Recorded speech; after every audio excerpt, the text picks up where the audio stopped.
Puro ng papaya pag gusto mo magtinola or ginisa. Yan pa, talong. Pag may tinanim ka talaga, meron kang aanihin. Yes. Dito yung puno niyan, papakita ko sa inyo. Dito ko yung kinuha.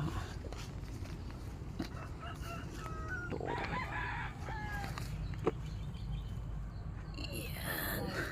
Yan.